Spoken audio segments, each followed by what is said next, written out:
This is very exciting, and I want to welcome everyone who is participating with us this morning. It's morning for me here. I'm in Costa Rica. My name is Wendy Rockwell. I am president of the International Union for Land Value Taxation, and it truly is a pleasure to um, to learn from from Dirk today on how he did it, and I know it wasn't an easy process. So this is, I think, what we all want to accomplish, and so we have much to learn today. Um, I would like to introduce Dr. Dirk Loehr. He is a professor of taxation and ecological economics at the Trier University of Applied Science Environmental Campus in Birkenfeld, Germany. Dr. Loehr worked as a tax advisor and lecturer for a private real estate academy. And I'm going to skip this because my German probably won't do it justice. He was also a consultant for the German Technical Cooperation, or GTZ, and the German International Cooperation, GIZ, in developing countries. Welcome, Dirk. Um, thank you for being with us today. Thank you very much, Wendy, and it's thank you for the invitation. And it's very nice to see faces again, which I didn't see for a long time. So I don't want to talk a lot about theory. I want to emphasize more the political process we went through here in Germany, because I think maybe we can learn about what happened there, maybe also for other countries. I have a presentation. I share it. I hope you can see it now. Can you see it? Yes. Yes, wonderful. Okay, Yep. then let's start. So first, where I'm coming from. This is urgently necessary to talk. I'm coming here from the region of Saarland. This is, most people don't know that Germany didn't have only one reunification, but two reunifications. The first reunification was already in the year 1957, before Saarland, where I'm coming from, where we are living here, was an independent state. There was even a football match, Saarland against Germany, which Saarland lost. But if you want to know more, have a look at this YouTube video. This is quite interesting about the history. But that's only about me, where I'm living here. Now to the German discussion. The discussion about reforming the property tax system is very old. The old property tax system comes from the Nazi time. It was, I don't know exactly the year, but under Hitler it was put into force. And also the values which have been taken for the property value assessment were in Western Germany from 1964, and in Eastern Germany even from 1935. And then everybody said, if this comes to the Constitutional Court, they will say this is beyond good and evil, this has to be changed.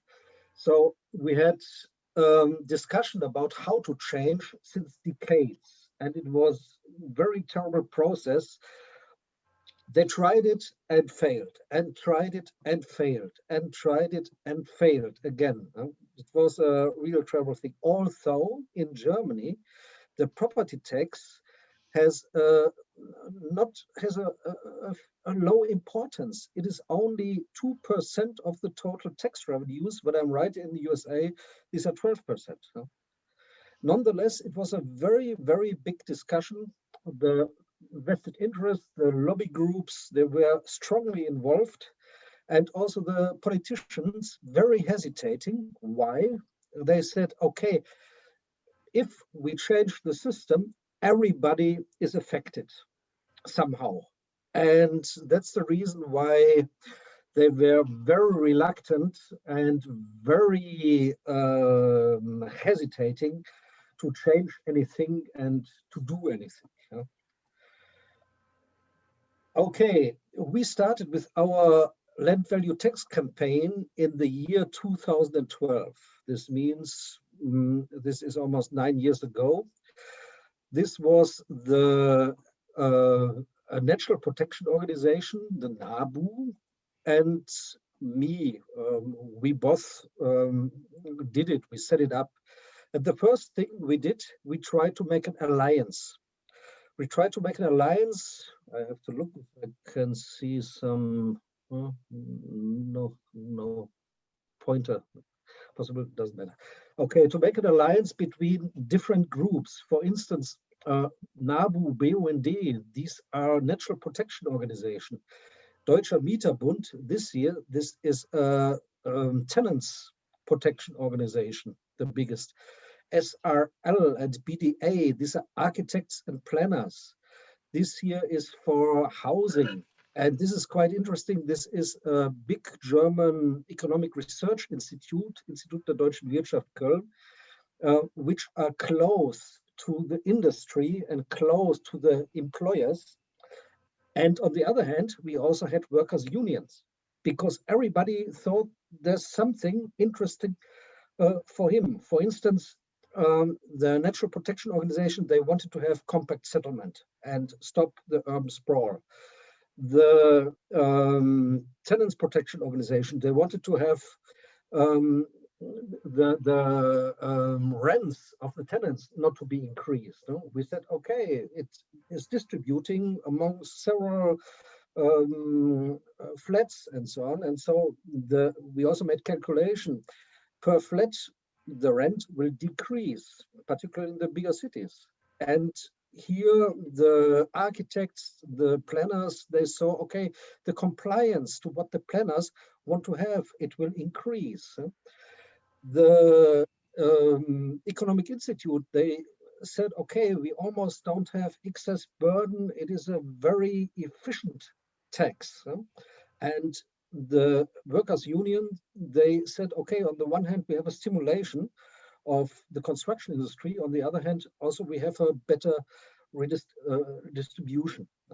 And so for everybody was something and said this was also very important that we talked with every association with a different story. Not the same story for everybody, but a different story for each of these interest groups. Yeah, and so what did we do? First, we set up a business office.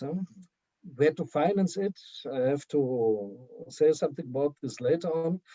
We made a lot with social media. We made a homepage. We had a lot of supporters. We had more than 50 organizations in the end. We had more than 1,000 natural persons as supporters. We were active on Facebook, on Twitter. We had a lot of talks with associations. We even tried to put the landowners on our side. We tried to explain them that there are also advantages for some groups of landowners. The industry we tried to put on our side. Politician, we talked with every political party on several levels. On federal level, we also talked on state level. When I say every political party, it's not completely true, because with the right-wing AfD, we didn't talk. We were talking with the ministries of finance, with some ministers of finance, and of course, we tried to catch scientists, and also other institutes were quite friendly for us, except one. This is the IFO Institute in Munich. They were against us. With them, we had to fight a lot of battles. We were in media. Media also were quite friendly, because we got the image, okay, they are doing something for affordable housing. And this was the narrative. We were talking to them, and this worked. We were writing a lot of articles in newspapers, and also scientific articles. We were on radio and TV. So it was quite, the people knew us in the end.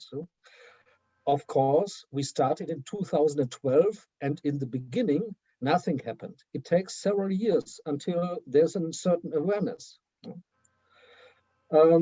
we have been supported by many cities. Sometimes they also gave money and we had to calculate something for them. Also NGOs and foundations. So also Robert Schalkenbach Foundation gave us money, which was very good for us. Also private donations we had. And when I say cities, one city was particularly important. This was the city of Tübingen with Boris Palmer. This is a terrible child, enfant terrible, the French say. Is from Green Party, but Green Party doesn't like him. But all the people like him very much because he says many things which are politically not very correct. And he was a strong supporter of the land value tax, has good contact also to Conservative Party and so on. And he did a very good political work. Yeah, here you see some stuff we had. For instance, here Handelsblatt. This is my colleague from the Natural Protection Organization. He wrote something recently in Handelsblatt. This is a very well-known German newspaper. I wrote something in Welt. When I'm writing something, you mostly also find the word Henry George here inside. Yeah? We have been in prime time in several political reports, also in radio and so on, last week, the last time. So there was a certain awareness, and people in the end, they knew who we are. And I found this week, I was at a discussion with Olaf Scholz, our vice chancellor, and he complained particularly about me, and this was honor. Okay, good. As I said, everybody expected that the current property tax will be cancelled, and so it came. In April 2018, the Constitutional Court rejected the old property tax, which we had since the Nazi time with the old values, I told you. And the court said that the legislator has a wide scope of possibilities, but he said there are also limits. The legislator, when he makes new valuation rules, he has to make clear the rationale of the tax. They said he cannot do anything, but he has to make clear what is the rationale of the tax. And then the tax base also has to tie up to this rationale. And the relation of the assets has to represent this rationale. They only said the relation. They didn't say the relation of the values, which is very important because as a consequence, there have also been some attempts, I will show you later on, to make a new property tax system which has no values, independent from values. Which the lobby groups, the real estate lobby groups, of course, supported very much this idea. So, okay, what is the current situation? In the end of 2019, we get a new federal property tax, federal model. I will explain it later on a little bit more, which is a simplified market value assessment, which takes the value of the land and the value of the building, but only very rough. And additionally, they made a so-called property tax C. This is why property tax for farmers, this is property tax A, the normal property tax is B, and then they made a property tax C. This is particularly to stimulate unused land, to give a pressure to put it into the market. So this is the new federal property tax, but under the pressure of Bavaria particularly, which wanted to have a tax without any value because they have been the executors of the real estate lobby groups. They didn't want to have any value in the tax. They said, we don't support this. And because they are part of the government, it would be a disaster. Then they made a compromise. They said, okay, we agree that you make this new property tax, but we make an opening clause. we change the constitution and make it possible that the states make own laws and deviate from the federal property tax. And this was the way they rescued the property tax, because otherwise they would have canceled the property tax completely.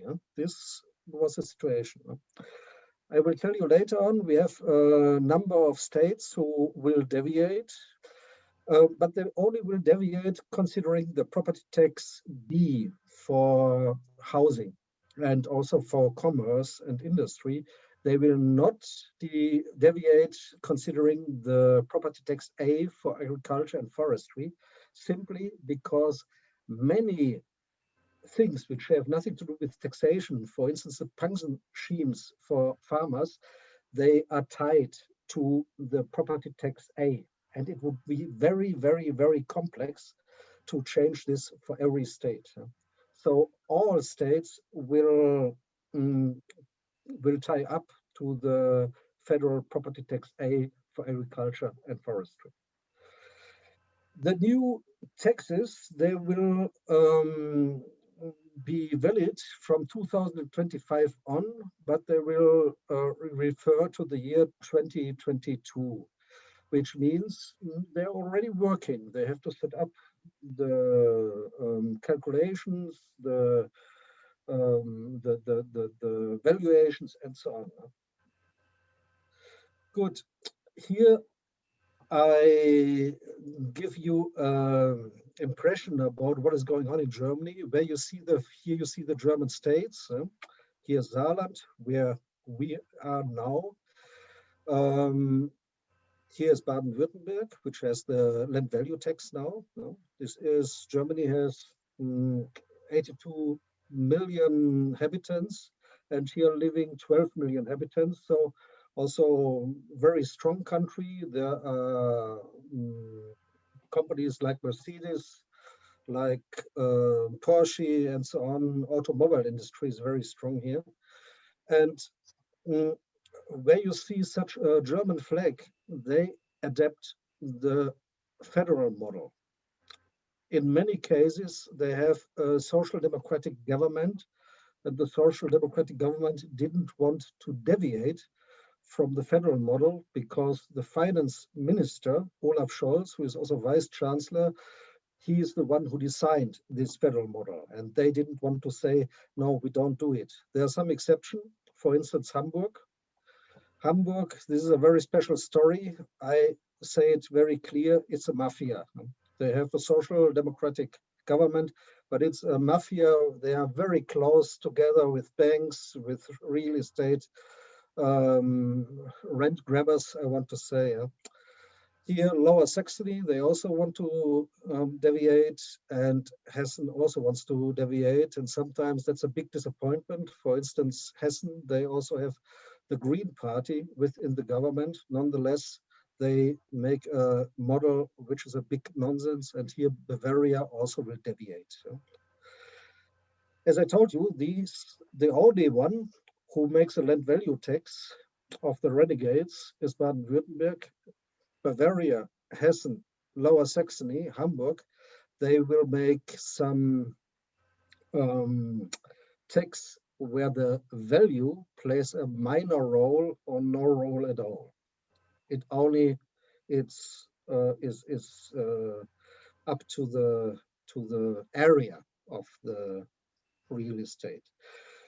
Very important will be North Rhine-Westphalia. They didn't decide yet, and they didn't decide because there will be elections in spring, and I guess they first will wait until the elections are over, and then they will give a commitment. But not so far. This is also quite interesting. The Liberal Party, together with the Conservative Party, and the Liberal Party wants to have such a rent grabber model without any value.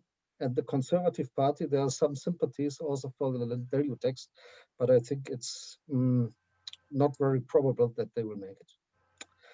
Okay, then let's go to Baden-Württemberg. I like this picture very much in the invitation because this is Heidelberg, and Heidelberg is in Baden-Württemberg. And it was also for me nice because this house here, this property, as a tax advisor, I had to do with it. It was a client of mine. Okay, let's see how the German property tax system works, and there nothing will change. Also for those states who deviate, we have some federal or state legislation. They take a tax base, for instance, in Baden-Württemberg, that's the land value. They have a basic rate, which is put from the state. For instance, in Baden-Württemberg, they say we take a basic rate of. She lie there. Yeah, but you can see me too, but come down, forget it. Henry, could you please switch off your. Thank you. A basic rate, which can be also, how to say, can be made a difference. In Baden-Württemberg, you will see that there's a lower basic rate for housing, for living, as for commerce. In commerce, they have a higher basic rate for political reasons. They said otherwise we would have political problems to push the issue. So, and all this is made from the tax office. The tax office assesses what is the tax base and multiplies it with the tax rate and gives this calculation, the base value, to the municipality. The municipality decides over the collection rate. Every municipality can have an own collection rate, and they let the people pay then, the municipality. So it's a system which has two steps. The first steps, the assessment is from the tax office according to state laws or federal law. And the second step, collecting the money, this is from the municipality. When we're looking at the federal model, then we see it is a compound model which takes the value of the house and the land. What is the rationale? It is performance. They say, okay, this all shows the performance of the landowner. And when he has a big house, then he certainly has more money and can pay more taxes. So this is the simple logic here. The tax base, it is a simplified market assessment model, simplified valuation model, which is also used by for assessing market values, but very, very, very rough. And optional, as I told you, also a property tax C, only the land of empty sites. They take only the land value. And here can be put a higher tax, a much higher tax, can be 3 or 4 or 5 times as high as the normal property tax in order to put it into use. Okay, what are the critics? The critics is that for assessing, it is earning, how to say, it's based on discounted earnings. So future earnings, but they don't use the real rents which are earned with the house. They use fictional rents. And the point is, they don't make any difference between the location, which means a house which is in the best location pays the same as a house which is in the worst location, if only all the other things like size, like area, floor space, and so on are the same. No? Which means probably it is unconstitutional, because what they want to let the people pay according to the money they have, according to the performance, this they are not doing. They are giving privileges to rich people and are taking too much money from poorer people. I talked with a judge from the Constitutional Court, and he told me with a very high probability they will cancel this law, this federal law.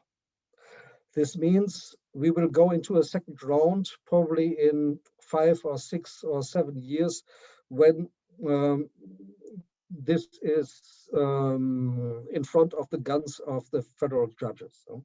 And it is also very far away from the market values. It's a very complex system. We have no escape clause. For instance, if they want to catch the market value, but it is far away from the market value. But you have no chance to say, okay, I calculated the market value, it is much lower, so please assess me, put the tax according to the market value. There's no way to get out of this crazy calculation. No? And conservatives and liberals say it is the first step into a wealth tax. But that's also the reason why particularly social democrats like it. They want to have a wealth tax. Yeah, we had a hearing at the Finance Committee of the Federal Parliament, Bundestag, and here you see me at the right, and this is Mrs. Hai, a famous professor from Cologne, and we said the same. We said it is unconstitutional what you're doing here. And later on, we got it confirmed by a constitutional judge.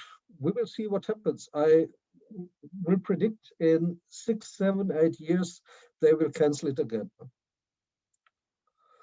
Okay, then the other models, I call them area-related models from Bavaria. Bavaria was the first one, Hamburg, Lower Saxony, Hessen. What is the rationale? The rationale is equivalence. And here you see, for me, it is ridiculous. What is the argument? They say, if a house has more space, more floor area, for instance, then they are using more infrastructure. And so it is okay to tax bigger houses higher than smaller houses. I told them this is crazy because normally bigger consumption of space you have outside when you go to the periphery and there's no infrastructure. It is exactly the opposite. When you are inside the city, then the average consumption of space is low. When you're going outside, then the average consumption of space is high. When you're going outside, there's few infrastructure. When you're going inside, in the center of the cities, there's a lot of infrastructure. So it is a very perverse logic, and I'm also quite sure that they will cancel this simply because of that. Bavaria wanted to only to take the floor space and the space of the land and to put a value on it. Sorry, Dirk, can I ask a question? Yeah, of course. You have put the English word equivalence. What was the German word they used? Was it Gleichheit? Equivalence. Okay, thank you. Equivalenzprinzip. Right, okay. Okay, the other states, they based on the Bavarian model, but made small corrections, only very small corrections according to location, because they said, okay, leaving the location out completely, this is too radical. So they put them inside, but only a little bit.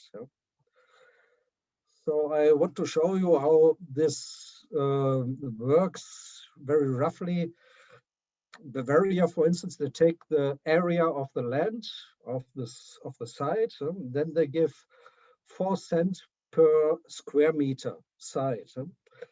They take the building, the floor area times the floors, and give 50 cents for each square meter.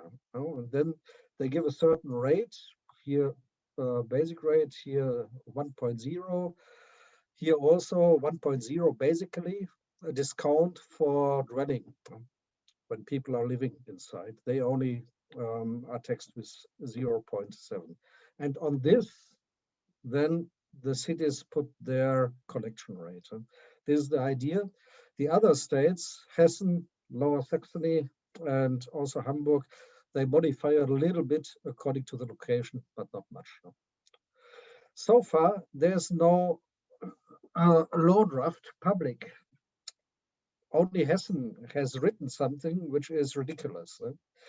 So when we judge it, what happens there? There is a regressive distributional effects. When you're looking at the tax, relative to the value of the real estate. You find houses in a simple location, in a peripheral location, they are taxed relatively higher than houses in a central location with a high value. And I'm sure this will also be a big topic for the Constitutional Court. There will be a big shift of tax burden to industrial and commercial sites. Nonetheless, it's very interesting that the associations, the industrial associations, support this model. I think they didn't understand the implications. Planning, the creation of new living space is taxed because most of the tax is on the building and not on the land. So if you are making new houses, you have to pay more. If you leave your site unused, you have to pay almost nothing. However, they are discussing also to attach such a property tax fee. Yeah, and it is not an easy tax, as they always said. They always said it's a simple tax, but for instance, as Wendy said in the beginning, I'm also teaching in a real estate training company for assessors to train them. And we always say, if you want to sue your landlord, the best is to do it with the floor space, because the floor space is so difficult to be calculated that it is almost always wrong. For instance, how do you want to calculate such things here? Look at the roof here, different forms. I don't know if I can use our roof for living, because maybe it's too weak. I don't know it. I have to ask an engineer. How shall I make a tax declaration for that? It's not that easy, it's that simple. Or look at that. According to German tax law, you have to make a difference between building and between the technical equipment. And it is about how it is connected. For instance, if this here, this floor is necessary for the processes, for the process of the company, then it is not part of the building. If it is not necessary for the processes, then it is part of the building. This can be very, very, very difficult. Okay, these are only some arguments. You see, I could talk a lot about that. Now I go to Baden-Württemberg. Baden-Württemberg, the rationale was also equivalence for the land value tax. Equivalence, we said, you know this argument, we have on the one hand, private created capital, this we don't want to tax. On the other hand, the land has not been, the value of the land has not been made by the owners. The value of the land has been made by the public, and the owner shall give a little bit back to the public. This is the idea, and I think this idea can be defended very well. The tax base, very easy. We take a guiding land value, I will tell you later on what this is, times the square meters of the site. So very easy to be made, can be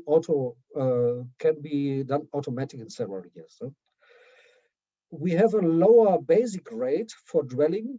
This means dwelling is 30% lower than industry and commerce, and additional discounts for social housing. Further 25%. You can talk a lot about this from economical standpoints, but I don't want to do it now. This law is already passed. It is the first tax law of a single state, of a deviator, which has been passed already in November 2020, and now they are working on the implementation. I also was there in the hearing from the government, and it was very interesting. Again, this Professor Hai, this famous tax Loehr, tax professor, she originally she was no friend of us, but later on she got deeper inside and she understood. And here she defended the land value tax. And also the Professor Eichberger, who was a constitutional judge, he was the one who was responsible for the rejection of the old property tax system. Both said the land value tax system is completely constitutional. No problem with that. This was very important because all the lobbyists before, the lobbies of the landowners, the taxpayers' lobbies, and they said, oh, it is unconstitutional, unconstitutional, unconstitutional. And they said, no, it is constitutional, no doubt about it. And I also was there, and another colleague who was not a particular fan of the land value tax, but he said, yeah, it's reasonable. Huh? Okay, I defend it, of course, but the other guy also said, it's reasonable, it's a very good system. Huh? And that's the reason why the minister president was quite happy. And then they said, okay, we do it. As I told you, they use so-called guiding values. What are guiding values? Guiding values with the new system, with the new land value tax system, they don't make an assessment for the individual site. They take assessments for groups of sites which have similar characteristics. For instance, if the location, and location is the most important, and also the size and so on is similar, and they don't deviate to match with the characteristics, they are put together and it is made a zone. It is a zone of several sites which have almost the same value. And these are the guiding values. In Germany, that's very interesting. In Germany, there are such guiding values almost comprehensive all over the country. And the interesting thing is Baden-Württemberg, who wants to do a land value tax now, they have the weakest system so far. This could be a problem because they are not very advanced. They have to make big progress that this will work. But basically, they should do it because it's in the building code that they have to do it. So far, they didn't do. Now they have to do it. For instance, here you see some guiding values. For instance, here, these are here you see such a zone, no? And you see the zone has an average value every site of 1,195 euro, and you can use it for housing. V means wohnen, W means wohnen. And so for every site in Germany, you can make such a, you can say what is the value, the rough value. Okay, nonetheless, there are some problems which remain. For instance, the problem of front land and backland. In German, we say Vorderland, Hinterland. For instance, when we have some zone here with the same values, then you see, okay, it is no problem to say this value is the same as that values here. But you see, there is a backland which might be not to be used that good as the front land. So what's the matter with this here? How to deal with it? Because it is not only one side, there are thousands of sites with that. So also the assessment boards, they will have to deal with such issues. So far, it is not a big problem because I told you, in Germany, the land value, the property tax, basically, it is a small tax. But one day, the OECD tells Germany all the time, increase the property tax and decrease the tax of the of wages. And if Germany one day really will do so, then this plays a role. And here they have to work on it, on such things. We already had some discussions how to do it technically, but this will also be a long way. This is not so easy. Good, the judgment. When we are looking on the distribution, we see it is a highly progressive tax, which means land value tax, if you relate it to the total value, market value of the real estate, you will find the taxation is relatively higher when you go to the center. Buildings which are located in the center in very good locations, they get taxed relatively higher than those in peripheral areas. And this is also okay, because this is quite, has similar effects as a wealth tax insofar. In Baden-Württemberg, I told you, they made lower basic rates for housing, which means there's a shift of the tax burden onto commerce and industry. This was purposely for political reasons. It is not what is written in the textbooks, but it was merely politically.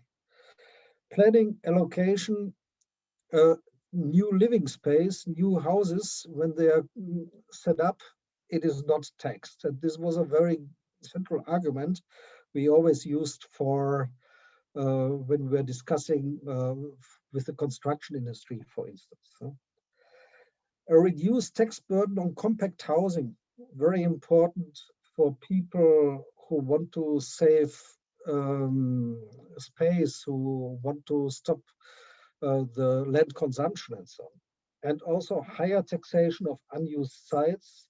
However, in Baden-Württemberg, we don't have such a property tax C, because the Conservative Party said there's a Green Party and a Conservative Party in coalition. And the Conservative Party said, okay, Green Party, you want to have land value tax, you get it, but in exchange, we don't make this property tax C. So they wanted to give the speculators a little bit room, which is also a problem in my view. It is that there's no escape clause or hardship regulation. There's always possible that you will have some cases of asset-rich, income-poor people, which out of sudden have a quite high difference in tax burden. And here you should look for something they didn't do, and this is a problem, I think. But I didn't want to disturb the process too much. I was happy that they made this law, and these are things maybe it's possible to put it inside the law in a later stage. Okay, when you're looking at the political lessons learned, then you can see very clearly land value tax is not a political bestseller. The land value tax is an easy tax, which was also an argument of us. We said it's the easiest tax you can have. It's an easy tax, but it is not a tax to be understood easy. This is the point. Sometimes very complex. Look at Fred Harrison's book. It is philosophy behind it. And also, what we also learned, there will come nothing out of the political parties. The political parties will not step ahead. There must be made pressure from civil society groups, out of the civil society. If there's no pressure out of the civil society, nothing will happen. They will not go forward. There may be some individual politicians who have some idea, but most of them don't have. And this is very difficult to mobilize people for such an abstract idea as land value tax, which is not easy to be understood. And I think this is a basic problem of our movement. Yeah, that's why I think what is very urgently necessary is to get a union of powerful NGOs and also powerful associations and also lobby group to make a sort of anti-lobbyism, which is easier to be told than be made. And sometimes you don't have to be desperate, because sometimes you will find that the political logic dominates the ecological logic, the economic logic.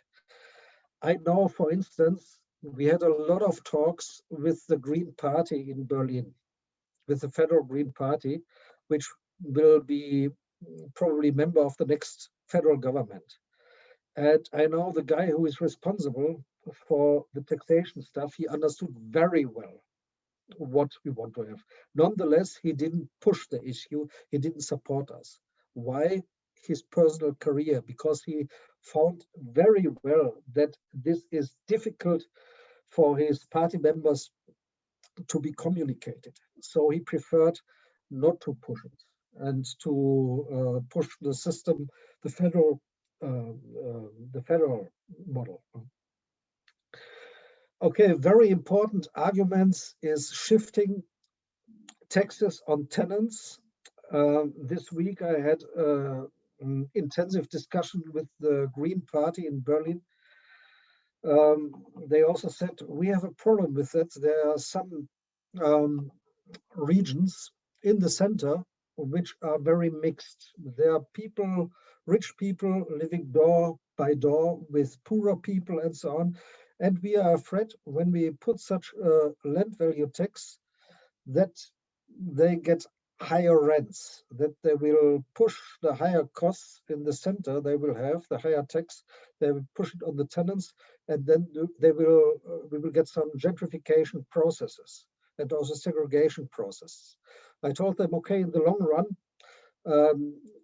the land value tax is very difficult to be shifted up onto the tenants in the long run, but in the short run, I'm afraid they are right.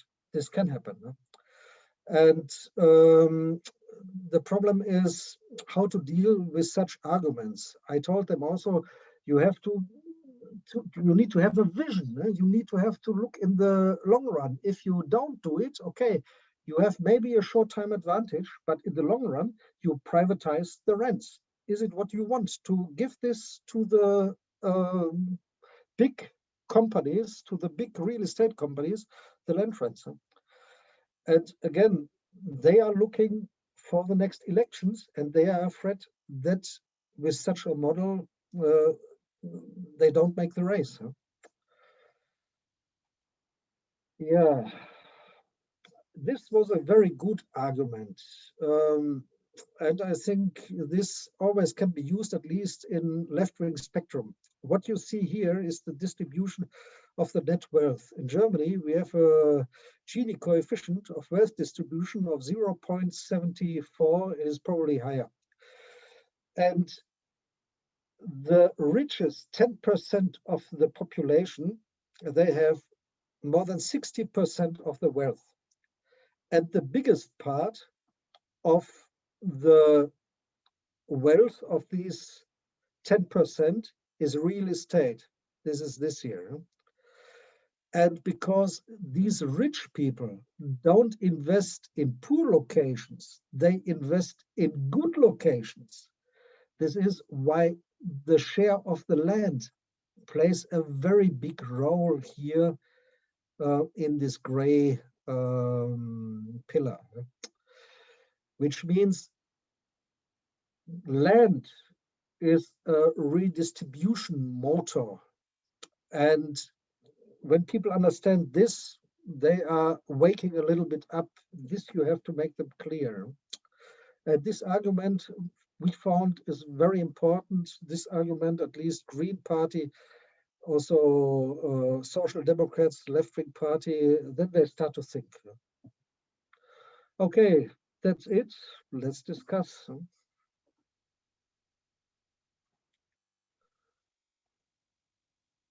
Lieber Dirk, ich wollte dir sagen, I wanted to tell you this was exceptional. This was terrific. It was the beginning. You have. How long have you worked on this to get land value taxation for Baden-Württemberg. It must have been, what, 20 years? How long have you worked on this? Oh, we have worked now since 2012, but very intensive. Okay, so for 8 years have you worked on this? Yeah, This is incredible. And I mean, if you want to summarize, you can say Adam Smith was for capitalism, Karl Marx was for communism or labor, and Henry George is for land value taxation. He wants just the land, and everything else he wants to scrap. And this is, I mean, if you take these three, these are past models, but if you take these three models and you say, now it's really Henry George's term, or with Dirk, what's coming now, you can really embark on something grandiose. You can embark on something fantastic. And I think okay. that should be done, no? It is a first step, but I think it's an important step, and we will see. Okay, I think I'll be designated as moderator. Okay, so Kai was as first respondent. I just want to say Kai was a former executive director of the Henry George School in New York. He's now back in his home country of Germany in Berlin. And Kai, we can tell how you're so enthused about the success that Dirk has had. And how might you view the next steps for Germany? Or what key points might you see as a takeaway for those of us around the world?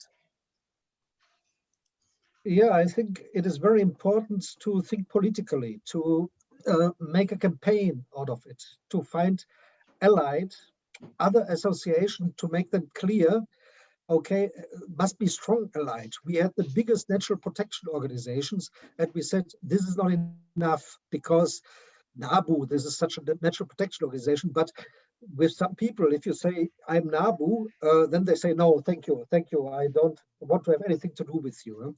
Construction. So it's very important to have an alliance of different interests and powerful organization which the people know, and to make them clear that it is beneficial for them to push the issue from themselves. And then you also, when they are really standing behind, when they give interviews, for instance, the Tenants Association, Kai knows it, Deutscher Mieterbund, and so on, when they are when they are making interviews and so on, and they say, we want to have a land value tax, okay, this is values, this has weight. This is much more important than when such a small professor says, I want to have a land value taxation. Then as our Vice Chancellor said last week, this Loehr, he has very interesting ideas, but it is far away from reality, and it's something for the textbooks. But if somebody from the such an association, tenants association, says, then they wake up because they see they have a lot of people behind them and potential voters, and then they are thinking, how can we do something? And we have to respond somehow. I'm sorry. Can you just give us a proper example calculation of an ordinary sort of house somewhere near Stuttgart? You know, what is the house worth? How much is the tax every year? Because if this just replaces Grundsteuer, it will be about 800 euros a year or something. It is not a big number, is it? It is not a big number. Indeed, it is not a big number. Wait a small moment, please. I used to live in Germany. I know about Hebesätze and Grundsteuer and Grunderwerbsteuer and all this nonsense. You know, I want to know on a nice house nice Einfamilienhaus near Stuttgart, do I pay 500 euros or 2,000 euros or how much? Here we made some calculations. Wait a moment. Here, this I made for the average of Germany. If you make the assumption that we make one model for whole Germany, then this means, for instance, for unused site right now, this is the status quo, this unused site per flat, we pay only 19 euro right now. A single family house we pay right now 300 euro. When you're asking for Stuttgart, it is much higher. It is maybe 600, 700 in Stuttgart. But in the average of Germany, it's only 300. So I mean, is that 700 euros per year? Per year, yeah. Yes. So it's not that much, but it was a very big issue because everybody is somehow touched. And you cannot imagine what theater it was. Sometimes they spent money, millions, billions even, and without any noise, any background noise. But this year, this was a fantastic theater.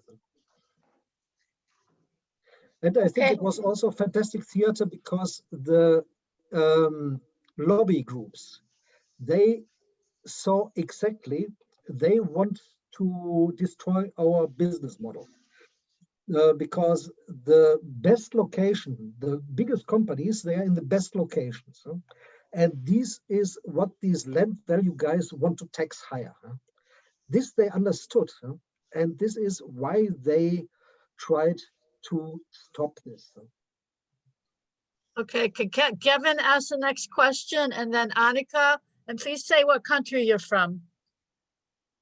Okay, I'm from England, but I'm currently living in Germany as well.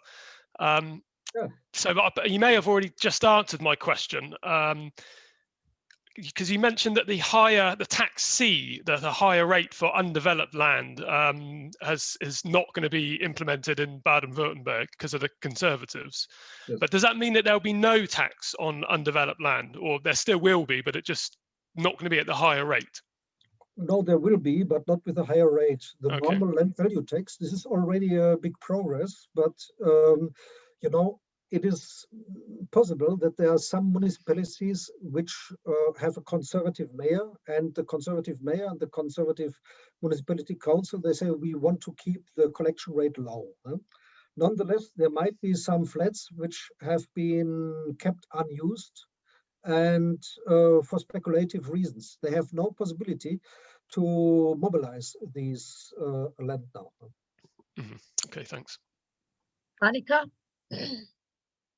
Annika had a question. Right, yes, thank you. I'm from Sweden, and I try to follow. I was in Parliament, by the way, for 8 years, and I think this is very interesting. And I've been following this Enteignung movement or expropriation movement in Berlin, and I wonder, do they have an opinion on land value tax, or are they against it? Are they for it? It becomes a bit complicated. If you could say anything about that, because as I got it, they are there's quite a momentum in that movement. Yeah, I think most of these guys from this Enteignungs, this means socialization movement, they have no idea about land value tax. I guess they here the phantasma of Karl Marx plays a big role in the background, and maybe also of Thomas Piketty, but not of Henry George. This is also what I want to tell them. The business model of these big companies is to take the land rents, and you can take it differently if you make a land value tax. But it's very hard to understand for these people because they don't know what is land rent. They don't know the concept. With the discussion with the Green Party, we had the same stuff. First, I told them, they had the idea when we make a land value tax, we have higher costs. I told them, guys, the land rent is not a cost factor, it is a residual. And we take away parts of the residual to the public. So you don't get a push from the costs. But these easy things, it's very difficult to put into the brains because most of them, they also have no economic training or something. But are you trying? Do you have a dialogue? My last question. Thank you. Okay, Dan has a question. I'm sorry, it was Peter next. We'll be Dan and then Peter. Okay. Yeah, I just wanted to know if the municipalities in Baden-Wuerttemberg have the option now to replace other taxes with land value tax. This is a very interesting thing. I was discussing with this mayor of Baden-Württemberg, and meanwhile, I also have good contact with the former finance minister of Rhineland-Palatinate. Meanwhile, this guy is a fan of the land value tax, but he got a fan of the land value tax after he resigned from office. And we thought, that's not unusual. How can we make a tax shift on land value tax and take away other taxes? I think the first candidate would be the business tax, to take away business tax and put more on the land value tax. And this is the way we are thinking now. There's a possibility, but it's very complex because Germany has a very complex financial equalization scheme, which is also taxed, which is touched. And it would not only be touched Baden-Württemberg, it would be touched the whole of Germany. This means the single municipality can do a little bit. They can lower the rates for the business tax. They can increase the rate for the land value tax. They can do a little bit there, but they cannot do it dramatically because otherwise it would affect the financial equalization scheme, and then we have a very big barrel to open. Okay, now we have Peter Meek in South Africa. Thank you, Mark. What a lovely talk, and congratulations! Wow, you really put your arm in here. I take it this is just municipal taxes you're talking about at the moment. That's my first question. My second question is, why you're talking a lot about going to the Constitutional Court. Now, is that because now that federal government have decided on various parameters and the provinces are going to are allowed to interpret that in a different way, could the result be unconstitutional? Is that why you're talking about people taking on various aspects of, I think it is the old taxes? Thank you. Yeah, the Constitutional Court gave some guidelines which are also valid for the states. If some states deviate, they also, with their own tax models, have to comply to the guidelines of the federal constitutional courts. Okay. Besides, they also have to comply to the guidelines of the state constitutional court. This means if there will be complaints, if somebody will sue the government because of the tax, they will first go to the state constitutional court, but the state constitutional court will take into account what the federal constitutional court has said. And maybe it also can go back to the federal constitutional court. This is also possible. This means what they said in 2018 when they rejected the old tax, this is also valid for the new models, for every model. So are you saying that where you're starting at municipal level, you could eventually get rid of all other taxes, all other income taxes and VAT, and only have through the Constitutional Court, or is it just limited to at municipal? It will never get higher than at municipality level.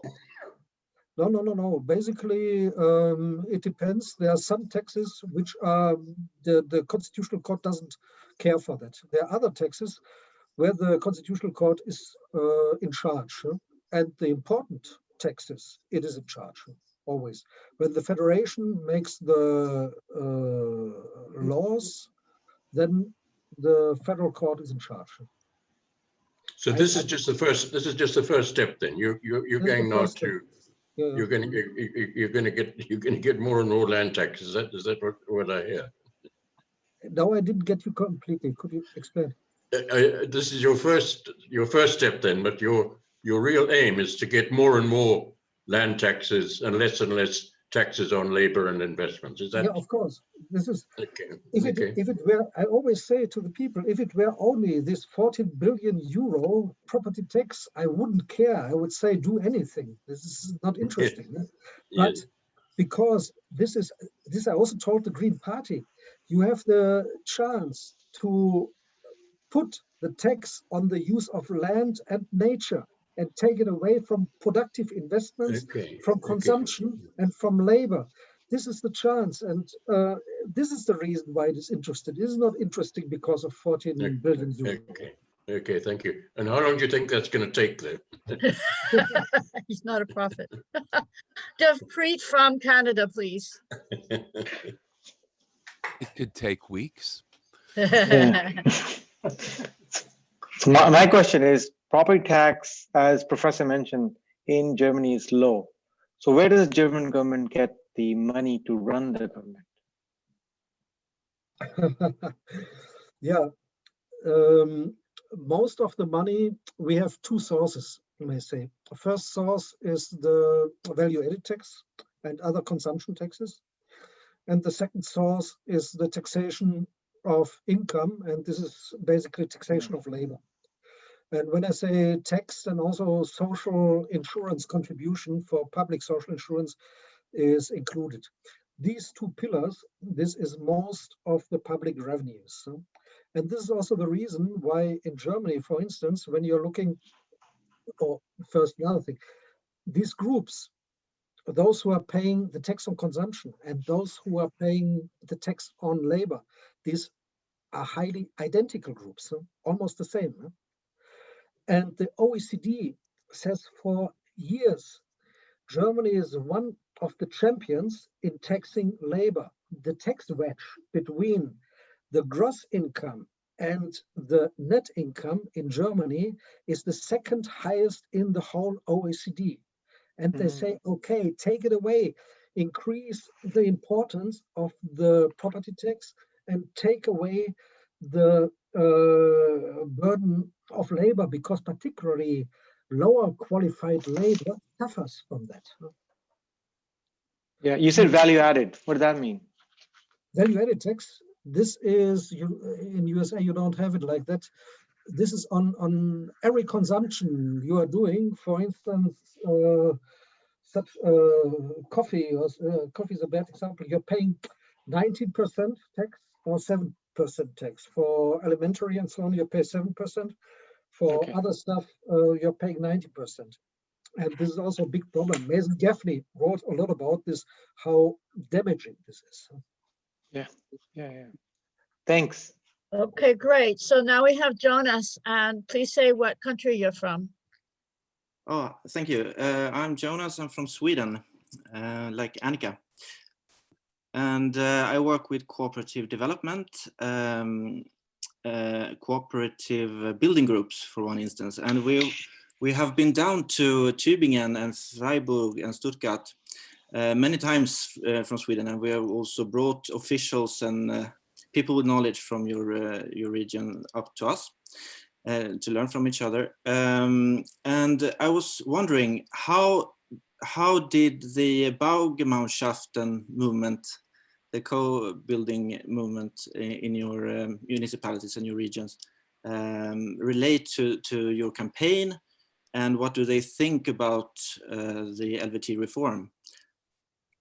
Basically, these groups, you may say it's a sort of NGO also. Yeah. We are very friendly to each other. They support us basically because they see there's a problem with the high land prices. Sometimes municipalities give them land for lower price, but there are a lot of problems.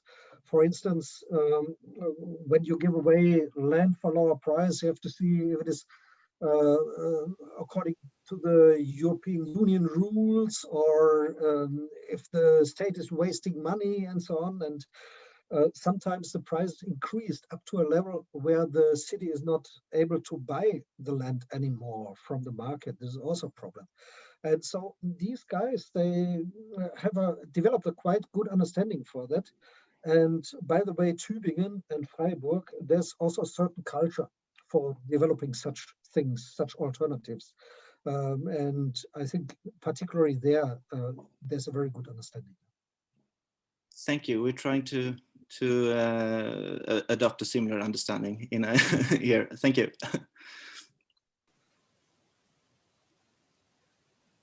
I'm trying to see if anyone else has questions, but meanwhile, I'd like to ask you, Dirk, you have that wonderful list of all the organizations you brought into some kind of coalition now. Did they sign a statement that they were in support of this? How were they actually active in supporting the land value tax? What did they do? Yeah, this was quite different. First, we made a statement, a long statement, why we want to have land value tax, what we expect from land value tax, and the supporters should commit to that with the signature. They should commit to that. And we said, okay, the way you are helping us depends on you. There have been some supporters which have been very helpful. For instance, this Economic Institute, they made some conferences in their rooms. They made some press releases and so on. This was quite okay. Also, the Tenants organization, they very often gave interviews. There have been also more passive members, but we didn't want to push them too much. We wanted them to get an understanding, and most of them also got an understanding, and then they got from themselves also more active. But we didn't want to push themselves, because when this is a hurdle. This is a hurdle which makes them be reluctant, hesitating to join such alliance. And this is why we said, okay, you sign and then you see what you can do. Wonderful. Thank you so much. Now we have Maria, then Mark. Maria, in both, what country you're from, please?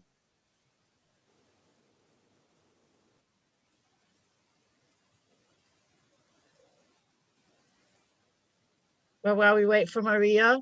You also have Alec, Peter, and Wayne. Hello, can you hear me now? Okay, thank you. Can you hear me? Yes. It's Maria. Okay. In New York, we are having right now a huge land grab of the public commons. Parks, libraries, anything that doesn't move is being grabbed by this affiliations of a private developer, which is often being funded by Wall Street, and they affiliate with an NGO, a housing NGO, to sort of clean it up a little bit and offer a few apartments that are so-called affordable, which they're not. So is Germany having, you're talking about, there seems to be in this process in Germany and in the areas that you're talking about, an incentive to put land to work, to not have passive land. And here in New York, it's a land grab, not necessarily to put the land to work for the common good, but take the commons and put it to work for developers. Is any of this tax reform, because I'm not seeing it, forgive me, does it incentivize the use of land for let's say the working and lower middle class? Because we're having serious problems in New York. Yeah, we have some cities, for instance, in Munich, that's crazy. In Munich, when you are in Kaufinger Straße, that's in the middle of Munich, 1 square meter of land, this is the top value, is 160,000 euro, 1 square meter. So we also have a certain problem with that. Another thing is Berlin. Berlin has a low value because Berlin traditionally is a cheap capital, because in former times many people, hippies and so on, came there with low money and so on, and later on it got capital, and then other people came inside with more money. And this means, meanwhile, we also have some financialization processes. Foreign investors and so on get inside and trying to take the increase of the value. We have a low level in Berlin compared with other capitals, but we have a huge increase. 2 years ago, Berlin was the city with the highest land value increases all over the world. And this is a problem for many people with lower income, which are living there. This is particularly the rents are affected, because Berlin has, I think, 92% of tenants, and only 8% are living in self-owned flats. 92% are living in rented flats. And it is very interesting right now. There are some investigations. One was incentivized from the leftists. Others have been from journalists who made a collective, and they wanted to know who are the owners behind. Because in Germany, we don't know who are the owners. That's also quite interesting. This is a secret of the state. They don't make it open who are the owners. In Denmark, it's open. In France, it's more or less open. In Germany, it's not open. And meanwhile, they investigated that they found more than half of these houses, they are owned by big landowners who are taking money out of it like hell. And if there are some empty flats which are sold, they are sold for prices which makes it impossible to develop them. They are given from one hand to the other like a carousel, but for prices which in the end is impossible to develop them. And this is also a reason why I told them, take a needle and put it inside the balloon, let the air out, that the value goes down, and that there's a possibility to develop this land and to decrease the scarcity of land we have now. We have not enough flats, we have not enough houses because we have not enough land. This is the problem. Right. Well, in New York, government is aiding the balloon has with gift bags, with tax write-offs, and so it's a big mess, to say the least. Yes, what you've both been describing, and Dirk just said very clearly, is something I've been calling internal colonialism. So now we have Mark, and everybody, when you ask a question, remember to state what country you're from. Yes, Dirk, hi, Mark Wadsworth from England. I mean, I am a tax advisor in England, and I was a Steuerfachgehilfe in Germany. You know, I am obsessed with this stuff.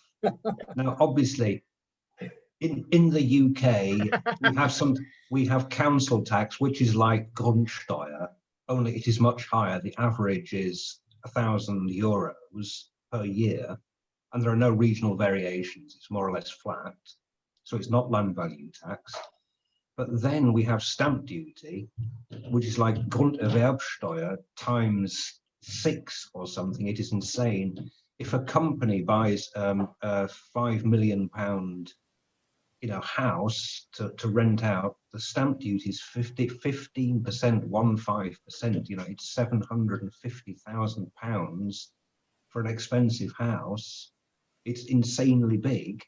Now, I mean, I remember Grunderwerbsteuer is much lower than that. It's 2 or 3 or 4%. It's not 12% or 15%. But is it not? I mean, if you can persuade Baden-Wuerttemberg to, do this nicely, is the next I mean, if you have to say one more tax that you can replace, would it not be a good idea to say, yes, let's get rid of Grunderwerbsteuer? This is a wonderful idea, and it's only a small tax, isn't it? No. It is an important tax. It is the most important tax for the states right now. I mean, how much is it? How much is it in billions of euros a year on the federal? Here I would have to know. I think it is about more than 50 billion or something. I would have to know, but it is the most important tax for the states right now. And good, because that is a lot. That is a lot. Yes. Yeah, and that's like in England. Yeah, the point is it doesn't go into the financial equalization scheme, which means they don't have to give anything away. They can keep it for them alone. No? And the other point is particularly the poor states, like Saarland, for instance, for them it is a very important source. So I'm completely with you. I say the Grunderwerbsteuer, this is a transaction cost, additional transaction cost, which is in fact a pain in the ass, which makes the land market more immovable, more sticky and so on, and makes everything more expensive. So I don't like it, but this is very, very difficult. And here I'm complete with the real estate associations. They also want to bring it down, the land value tax. But it is a very complex thing. I think in Germany, it would be maybe possible to reduce the land value tax. We have another problem. We cannot abolish it, because if we would abolish it, we would have to introduce value-added tax instead. This is the stuff with the European Union, either or. So this is a very complex matter. Okay, then Alex. I didn't know that. You ready for Alex? Yes, Alex. Denver, Colorado in the United States. So my comment is to the speaker. I thank you very much for your talk. And I want to underline the fact that I'm involved with some other people on attempting to get public banking in Colorado. And we faced exactly the same issues that you face in Germany. That is to say, the politicians that we've talked to time and time again are not budging. And they can be liberal politicians, or they can be conservative politicians, but they're not budging because there is no social movement behind it. We have about 70 organizations and about, 5,000 individuals. And so we're shifting our tactics to getting more of those organizations to not only sign a letter, but also to participate in putting pressure on politicians to get this thing through. And we've been working at it for, well, one person about 10 years, myself with this person, another 5 years. So thank you very much for bringing that political aspect to the fore. Yeah, I think this is very important. And what also, which I maybe emphasized not enough, what was very important for us too, was to make, to have an office, which is funded and which, because I have another job and also the other guys had other jobs. But if you have an office and somebody is inside and can make this professional, you need to have the right people, this gives another drive.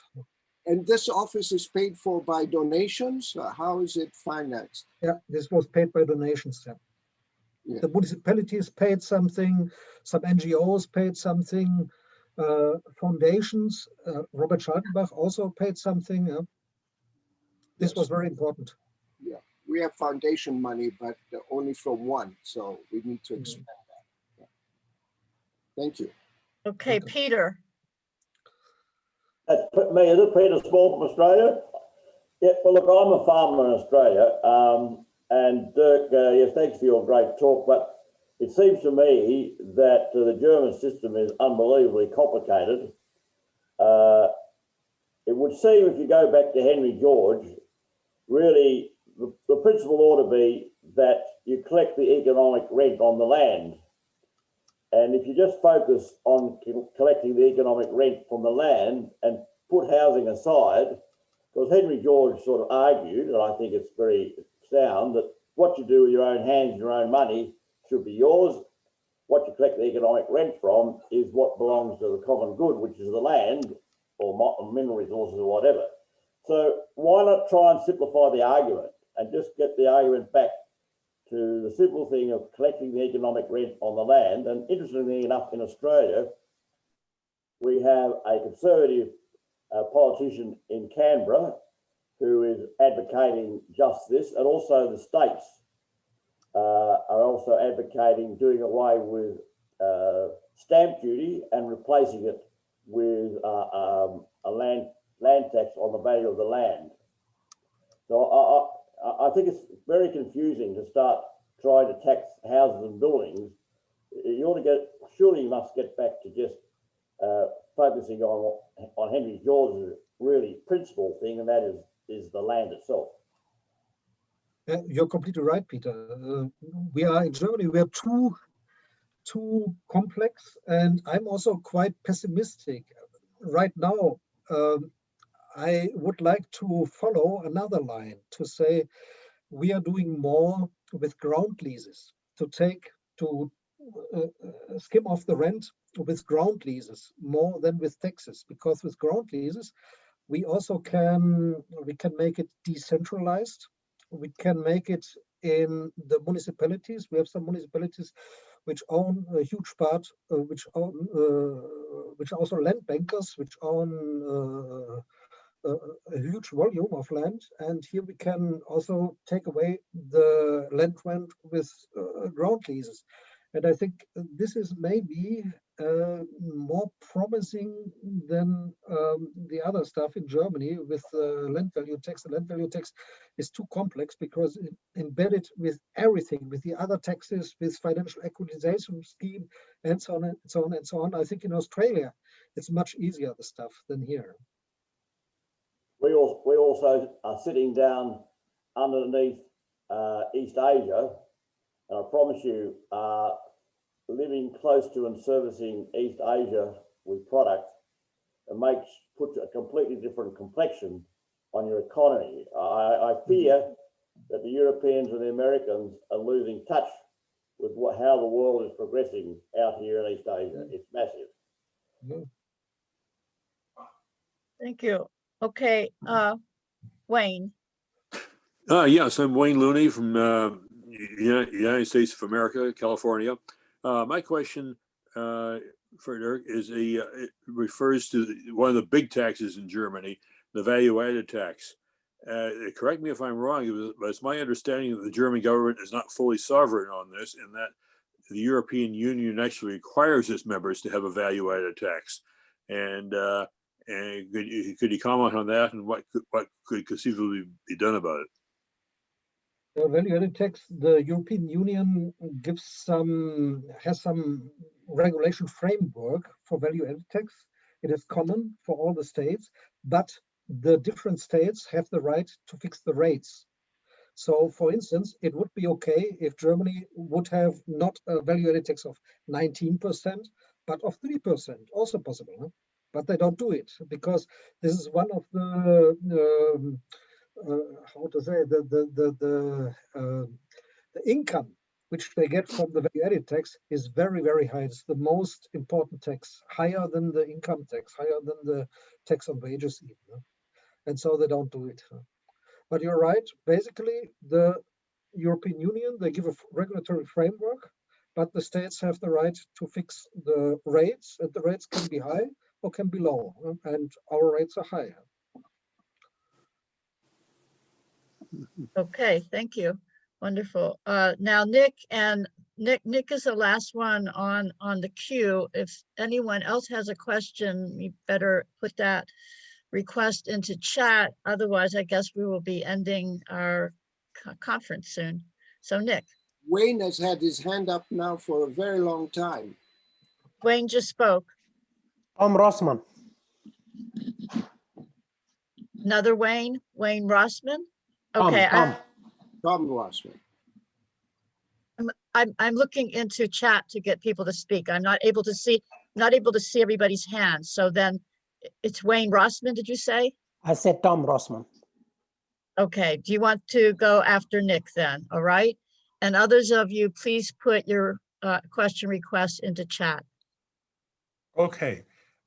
Dirk, I wanted to ask you, would it be possible to have a kind of a personal exemption in the land tax so that people wouldn't be so concerned about its impact on poor people? Yeah, this is a very interesting idea. Other states have, as far as I know, in Estonia, they thought about such a thing, but I'm not deep inside in this tax law. In Germany, we have the problem, the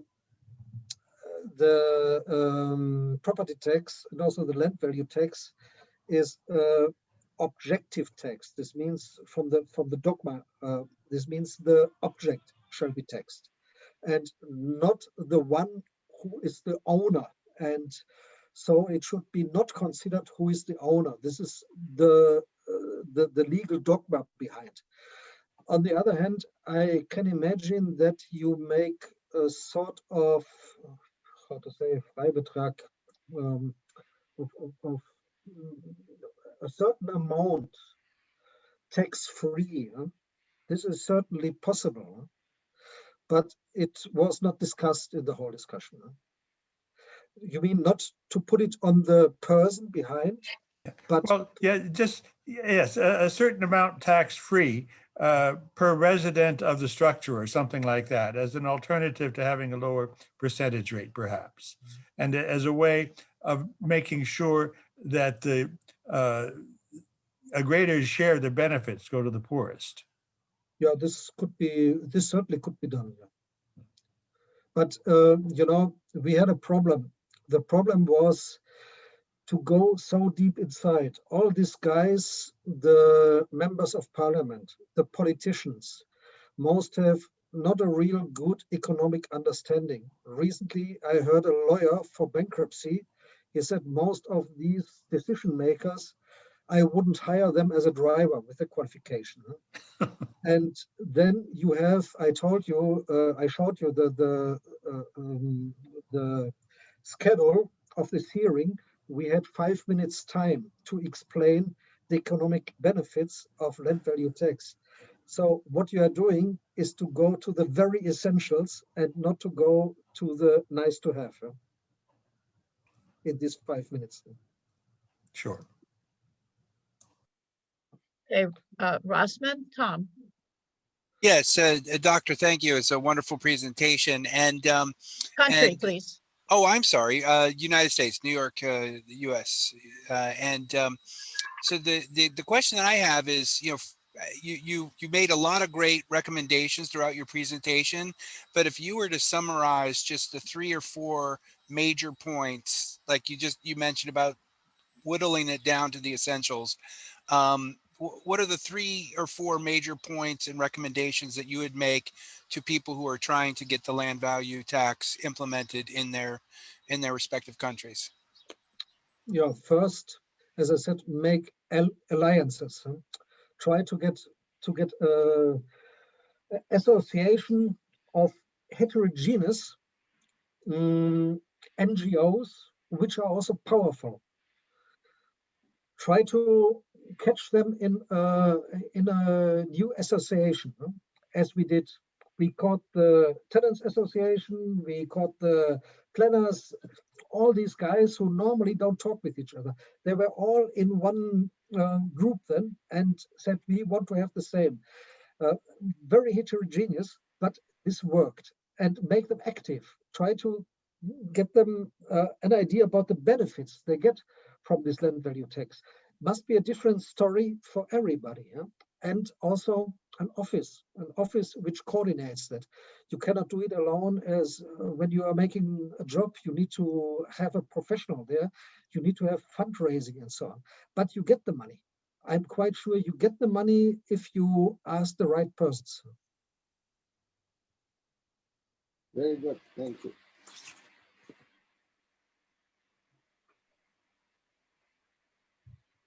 Okay, who wants to be next? Because I don't have any more names, but there were some questions in the chat from some of you, so go ahead, please. Jump in. Who wants to be next with their question if you haven't had it answered yet? Hello, this is Fred in the USA. Have you argued that the public goods provided by government generate higher rent and therefore land value taxation pays it back? Again, you mean that there's a redistribution of the land value tax? That the public goods provided by government generate higher land rent. Yeah. And if it's not paid back, then the landowners are subsidized. Yeah, so land value taxation pays back value received. Yeah, this was my narrative the whole time. I always told them, also with the Green Party, I told them, okay, there's, for instance, also the Henry George theorem. You can finance the whole fixed costs of public goods with the land rents. And if you don't do, you have to increase the tax on the wages and consumption and everything. You know? Exactly. This is the story I told them the whole time, particularly to the leftists, to the left-wing guys, to the green guys. Yeah, very good. So Victor Carvalho Pinto is in Brasilia, Brazil, and you can ask that question directly, but I know you did want to know if there was a site in English with the experience of Baden-Württemberg property tax. That's right. Hello to everyone. Victor. My name is Victor. I'm a civil servant at the Brazilian Federal Senate, and I deal with urban development issues. I have been an advocate of land value tax here in Brazil, almost alone. It's really very difficult to explain to people. And I think a very important issue is the constitutional issue, because we have a very resilient status quo here in Brazil, I think everywhere. When you talk to people that we could change and make it better, the property taxation, people are afraid of losing revenue. The municipalities are afraid of losing revenue, and nobody knows exactly who wins, who loses. And so the status quo is very powerful. And I think a very important aspect of what you said, Dirk, is that I understood that it all began with the Constitutional Court declaring that it was all unconstitutional and giving a mandate for the parliament to issue a new legislation. And I think that may have created good conditions for a political discussion. I would like you to comment on that. And also, if you may suggest in English, some site we could study further the experience you just told us about. Thank you. In English, that's difficult because we were very focused on Germany with this stuff. But I think here, George's literature, it's very, very comprehensive. But what we did, and I did mention this, and so thank you for reminding me, we said, we also have this resilience in Germany, of course. And we said, okay, we don't want to increase the volume of the property tax by changing to land value tax. We wanted to have the same overall public income. This is the first stuff, changing, but not increasing. No? And we said, okay, increasing can be later. No? And this increasing we have to do together with the tax shift. Then we have to take away other taxes for the people. No? But first is to change, and to change is difficult enough because we have the same resilience issues. But then you also may avoid this constitutional stuff you are telling. If you simply say, okay, we change, that's it. We keep the overall tax income the same. We simply change the tax base. Then, at least in Germany, this was no problem to do so. If we increase in the future, this could be a problem for several reasons. One reason, again, constitution, the property. We have a protection of property in Germany, and this is maybe one of the strongest protection of property worldwide, without any difference what is made by man and what is by privates and what is made by the community. There's no difference in it. So land has the same protection of property as maybe my pullover or something. And this is also a very difficult thing. As Fred Harrison always says, it's a question of culture. We have to change the culture, and then also we can maybe change the constitution and such problems. Thank you. This is, and it's so good to have someone in Brazil, Victor, because we have not had leadership for land value tax in Brazil that I know of, at least for a very long time. So welcome so very much. But when I may say something, I think in Brazil, you have this idiot Bolsonaro, excuse me, I may say so. But on the other hand, you have a very good civil society there. This is also a ground you can build on. Alana, it looks like there is a question from Charles Baslington. Oh, Right. thank you. Thank you, Charles. Thank you. Your country, UK, I think. England. I'm just wondering about trying to extend the LVT alongside allowing any payment from LBT against your income tax. This would swing in an awful lot of renters, because if renters are paying rent, they're paying income tax. Obviously, everybody is. But if they don't have to pay LBT, or if everybody would pay LVT and allow it against the income tax. There's the renters wouldn't have to pay LVT, obviously. Is there an idea of bringing in the group? Because I mean the tax shift, which you're a long way, it seems, from getting a tax shift.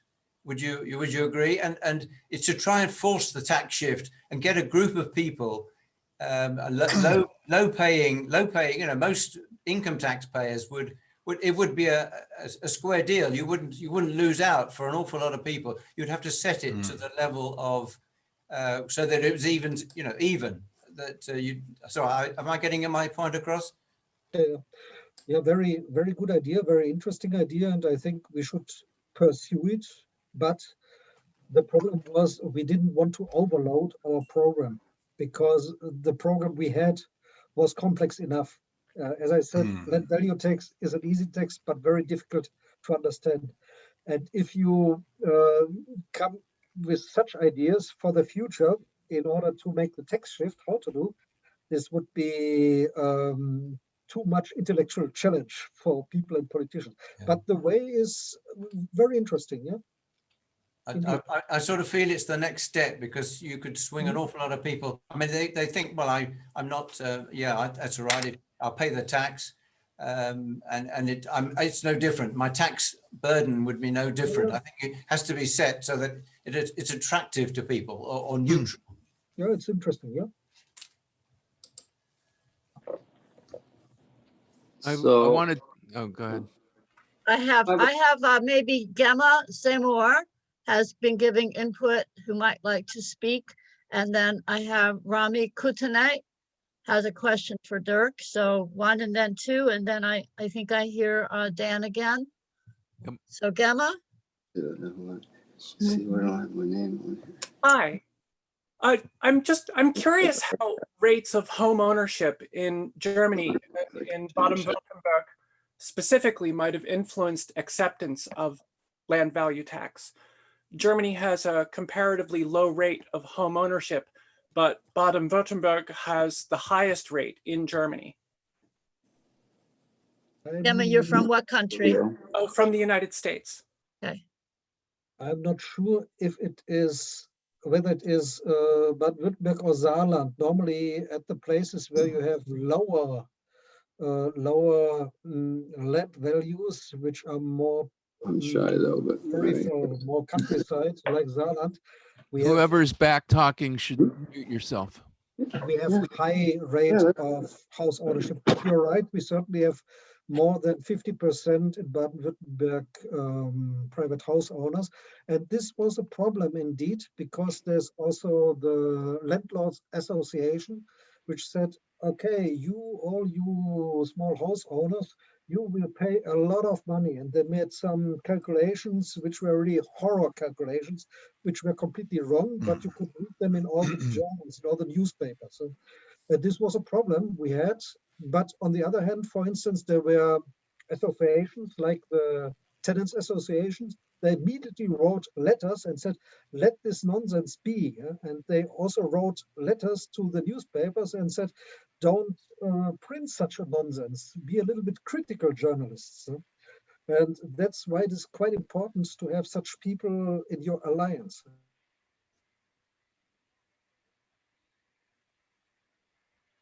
Okay, Rami Kutane. Rami Kutani from Orange County, Florida, USA. My question is, how ready attitude-wise are the people of Baden-Württemberg and perhaps the people of Germany in general for the shift into this proposed form of taxation? Oh, yeah. This is also quite interesting, because I was a little bit surprised that it is Baden-Württemberg, because Baden-Württemberg is more conservative. And they have a green-black government. However, the green governor, this minister president, is somebody that people like him very much, because he's also conservative. And he's grounded. So he's not ideological or something. And this is why they trust them. And the Green Party here made a big job, although particularly in Baden-Württemberg, it is crazy. They are very addicted to house ownership, particularly there. If you, from an objective point of view, if you would have asked me where will be a land value tax be introduced, I never would have said Baden-Württemberg, because Baden-Württemberg, you have conservative people, basically. You have a poor land value assessment system, and now it comes in Baden-Württemberg. Sometimes you cannot predict it. Sometimes it's not logic the way it works.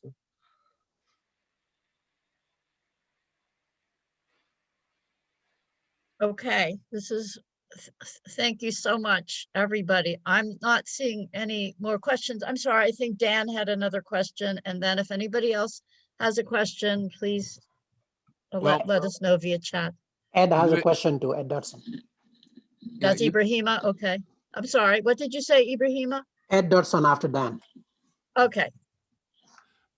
Yeah, you had mentioned the stamp duty. We call it, I'm in Pennsylvania, United States. We call it deed transfer tax. And it occurs to me that it's a good tax to put first, because it says to the people who are holding land they're not using, this is not personal against you. We want to make it easier for you to get that land in the hands of somebody who will use it. And we think they'll pay you more if they don't have to pay a stamp duty on that land. So it's almost like a fig leaf to the people who were defeated by the land value tax victory. Yeah. I'm not a fan of this, because, as I said, it's additional transaction costs. What we need is a mobile land market. If you don't need the land anymore, give it to the one who can make use of it. By the way, I made a mistake before. I said it's 40 billion euro in Germany. It is not 40 billion, is much less, but nonetheless, I think it's also some 20 or something, but it's the most important tax for the states, and that it is, everybody agrees upon that we should reduce this tax, but it is politically almost impossible. And by the way, also, if the state, the municipality, wants to interfere into the market, for instance, if they want to look for affordable housing for certain groups which have difficult access to the land market and so on, also they have to pay this stamp duty, this Grunderwerbsteuer. And that's the reason why also one reason why it is very expensive in Germany to build, to create property, to provide poor income people with housing, with affordable housing and so on. So that's why I'm now a fan, and here I'm completely in line with the real estate, with the rent grabbers organization. I think here in this point, they're right. Okay, thank you, Ed, and then Juan Cruz Avila Pedamonte. Next, Ed Dotson. Dirk, I just have a thought about strategy, and this might apply not just to Germany, but to other countries. I'm from the United States, by the way. And I spent most of my career in financing affordable housing in the banking sector. And back in the 1980s, I had some discussion in the United States, was the director of the Housing and Urban Development Department in the federal government. And what I proposed at the time, this was related to some work we were trying to do in Philadelphia, was to see whether the federal government would agree to make up any revenue shortfalls to the city of Philadelphia if Philadelphia moved to a land value tax or a 2/8 property tax structure. And they expressed a little bit of interest in that as a sort of best practice to set up an experiment. It never really got off the ground, but I think that might be one strategy to approach local officials if a state or federal agency would say, okay, if you move to this model of property taxation and your revenue falls, we'll make up your budget shortfall. So that's just what I want to pass along as a possible strategy. Yeah, it certainly depends also on political, legal culture. In Germany, it would be impossible. Maybe in USA, it's possible. In China, I also could imagine that it's possible to make such experiments. So it depends on the culture. But you're right. It would be, if it's possible, it would be a good way. Yeah? Yeah, we live on revenue sharing. Yeah. Our cities are all dependent upon state and federal revenue sharing. Yeah. Well, as I said, in Germany, you can forget about it because we are too, it's impossible to change it that way. Too many hurdles. Okay, thank you. Next is Juan. And Juan, if you could tell us what country you're from. Yes. Hello, everybody. I'm from Latin America, but I live in England. It's interesting what happened in England a long time ago regarding the right to buy that Thatcher implemented a long time ago. And that's at uni once we were talking about that, and that somehow, for instance, in England, you have support for paying if you're a tenant, if you rent, you have support for paying your rent. But this new poor ownership, what they have created was like a family that they decide to buy their housing, and they are not expressly how to say, they are using for living, so they can no make use of the land and get revenue from it. And in many cases, they are really struggling to pay the mortgages. So in somehow, I was thinking in this term, apart from one of the person who was talking was kind of suggesting a kind of tax relief for the people who has no, for matters of income. And I was thinking about how could, how to say, how a kind of, how to bring it in words, a kind of support apart from the relief in the taxation for the people who has not enough income to have a compensation scheme kind of or tax reduction on this taxing land. How could works a kind of, I don't know how to say, a kind of tax credits also to support the poor ownership, and in that way somehow to to put pressure on prices. So the big lobbies that they took advantage for this right to buy from the social housing can somehow, I don't know, to make some balance on the prices. So this bubble can get pumped somehow. I don't know. I was thinking in some tax credit is like a kind of transfers.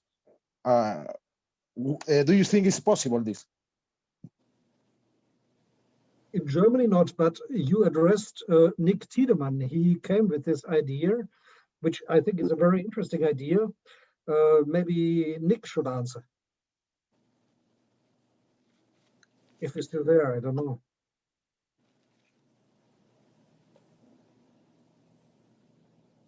It's a deep. Nick is not here. Okay, Maria Roca has a question in chat, and others of us may also be interested in this question. How do you put guaranteed income in the mix here, or what's the discussion in Germany about guaranteed income, and can it interface with land value tax? Sorry. You mean a basic income? Basic income. Huh? Yeah, we also basic income. Yeah, we also discussed the basic income matter, but we didn't want to put it together with this reform, because the same stuff as before, if you put too many things, then you get an overload. Here it was simply to replace the old tax by a new tax. The other stuff we have to discuss, but this is the new episode. If you put too much in one campaign, people don't understand anymore. This is also one thing we got. You have to keep it simple and stupid for such a campaign and reduce it, reduce the statement, make it very clear. If you make it together, if you mix it up with a basic income, it's too much. Nonetheless, if you are talking with such guys who are promoting a basic income, you can say that there's the possibility to redistribute it and that there are certain advantages if you want to. There are also people who have different idea about it, but you can tell them. Huh? I'm very pragmatic about it. Great. Okay, Henry Law question. That's a bigger, like almost 50. That's a big deal. Henry?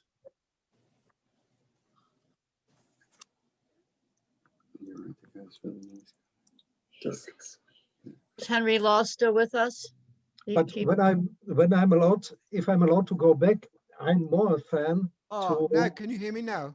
Yes. Yes. Ah, yeah, okay. I've been in this for about 50 years, and it seems to go nowhere. But the most promising approach seems to be the one that Dirk Loehr is suggesting. Well, the proposal is a minimal one from whatever kind of property tax is in operation at the moment. So in Britain, it might be the tweaking the council tax and the UBR. Sweden, it might be tweaking the fastighetsskatt, which already the valuations are separated as a land tax and a buildings tax. So I don't know what the views on that are. I think getting people to grasp the concept of a land value tax is just altogether too difficult. The ground isn't fertile for that, but it seems to be fertile for small improvements. People can grasp that. Comments on that?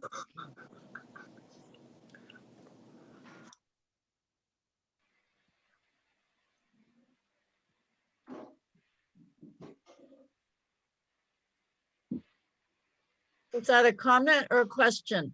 Well, I'd like to comment on that thought about the ground being not fertile, I suppose, is the question. What could be done about that is another question.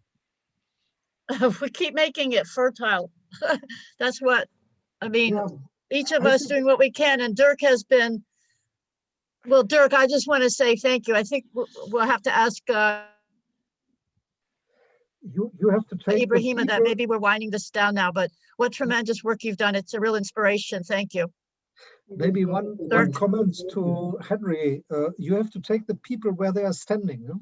Yes, exactly. what are their problems? And you have to try to find answers. Why is it the land value tax? Why can it help them with their problems? And we also saw sometimes that it is not good also to say, okay, land value tax can solve everything. I said, okay, probably Munich will continue to be German champion in football. This problem will not be solved. But nonetheless, we will solve other problems with that, and we will help certain instruments which make sense. We will make them to get more effective. We will stop to make so much nonsense in other places. It will help to move into the right direction. I think if you take the people and say that you have a problem, we have land value tax. It will not solve all your problems, but it will help you to go into the right directions, to be a little bit modest. This helps, and this understand people. What I find is, I've noticed that over the last 10 years is that Marxism has had first we've got anarcho-capitalism had a revival, then we've got Marxism, and they both aggregate land into, and call it assets or property or capital or something like that. And at that point, it's very difficult to get them to see that they're not the same thing. They're not part of the one thing. And then they get angry about it when you try and point it out. There seems to be a kind of emotional resistance to the idea. Any thoughts on that one? How you get over the emotional opposition? Really, at the exact opposite poles of the political spectrum, you get exactly the same thing. You know, Marxism is a religion. You cannot convince somebody who believes in Marxism. Yeah. We should have another forum on this issue of Marxism, because we're finding that in books 2 and 3, he is saying that land is primary and he does understand the land rent, but that's for a future wonderful conversation. So I want to check with Ibrahima where we're at in terms of our schedule for today, and if we should now close this, if Wendy's still with us, if Wendy could also say goodbye on behalf of the IU. Yes, we were supposed to end at 11, so it was very exciting. I couldn't even feel the time. It's 12 o'clock now. So yeah, Wendy, you might go ahead and wrap it up. Thank you. This is wonderful. And who are you, please, again? Oh, this is Wendy Rockwell speaking from Costa Rica. This is wonderful and so many words of wisdom. But it does sound like a lot of work, just a lot of work and commitment by many. But I think that this is what we have to learn is what it takes if we want to actually implement it. And I guess Costa Rica is complicated, but it sounds a lot less complicated than Germany. And by the way, I would like to mention that Costa Rica does have an exemption on its property tax that any individual, any physical person who only owns one property does have it's a certain amount that is deducted from the value of their property. And although the property tax in Costa Rica, of course, is only one quarter of 1%. But anyway, so thank you very much. Thank you for all the wonderful questions. And I would like to invite everyone, if you haven't joined the International Union, to go to our website and to sign up for our newsletters. And just thank you very much to everyone. The IU.org. The IU.org. Sign up, please. Okay. Thank you. It was a pleasure. Thank you very much. Thank you. Okay, bye everybody. Bye. Everybody. Bye. Thank you very much. Bye. Thank you very much.